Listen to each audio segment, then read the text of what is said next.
Then I'm back upon the road in search of places grander, for that's the way I live my life, a travelling overlander.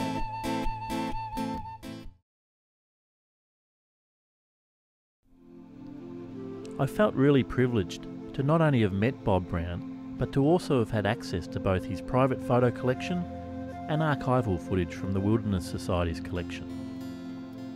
The Franklin River campaign was a major battle between two polarised groups. People were bashed, arrested, and to watch the footage today, you really get some insight into what an achievement it was for this ragtag grassroots movement.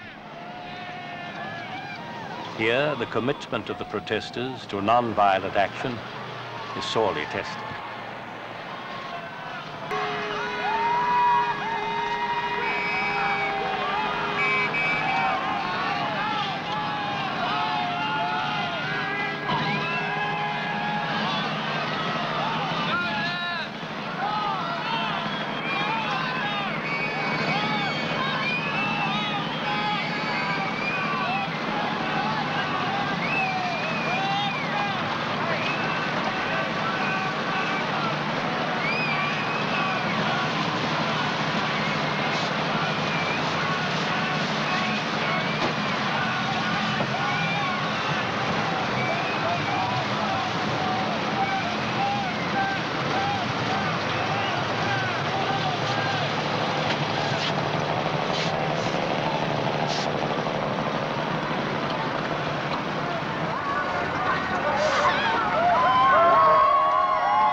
Before the silence of the people, the bulldozer makes its stand of power.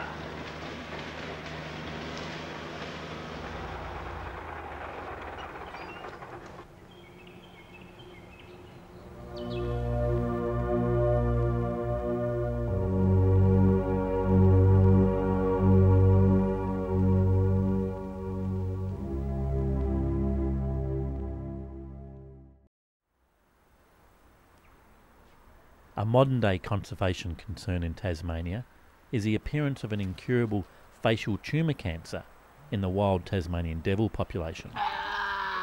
In the last decade, half of the wild devil population has succumbed to the disease, and scientists predict devils could be extinct within 2 decades. The Tasmanian Devil Conservation Park runs volunteerism programs that give people the opportunity to help save this fascinating, noisy little creature.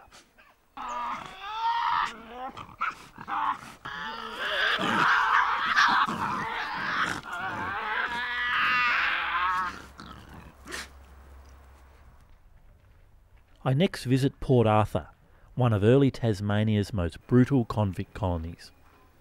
In 1996, it was also the main site of Australia's deadliest killing spree, where gunman Martin Bright claimed the lives of 35 people, wounding 21 others. Port Arthur runs several historical tours, including an after-dark ghost tour.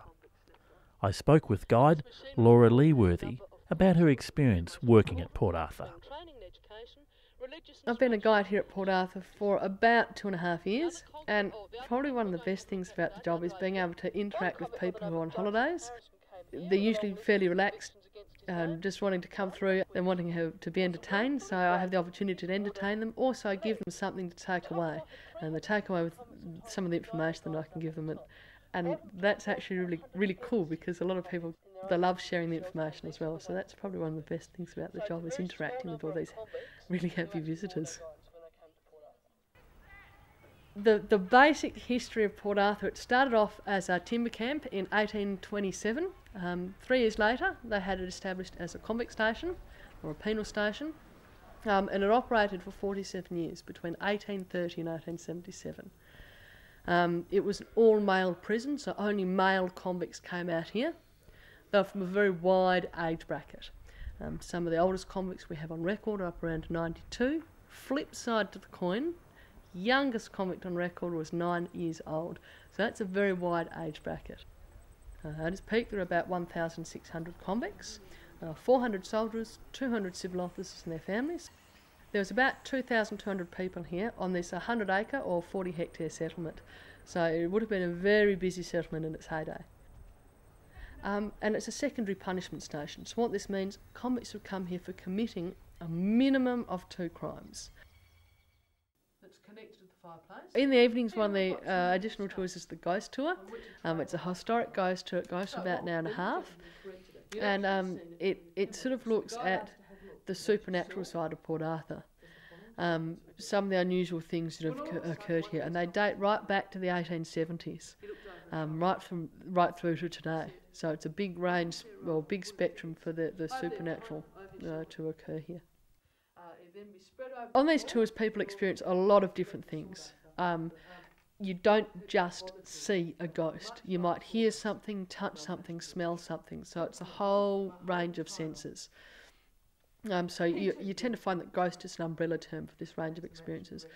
Also, people have weird things happening with their cameras, not being able to take photos because the batteries don't work, or the flashes going bananas. You know, a lot of different things that are happening in particular spots around the site. But when they go to other parts of the site, the camera's working fine, or the camera's been working fine the day before they came here. Also, unusual photos. We get a lot of different photos, to the point where we've actually put a board up in the visitor centre with a lot of the unusual things that are being caught on camera by visitors. When I first looked back over the footage from the ghost tour, I couldn't believe what I saw. The hairs on the back of my neck stood tall. Look for yourself. See it? Let me play it one more time, in slow-mo. I couldn't believe it. I'd filmed an actual ghost. Now, for those having difficulty seeing this evil vision from the afterlife, let me outline its ghastly figure for you. See it? Firm proof that ghosts do exist.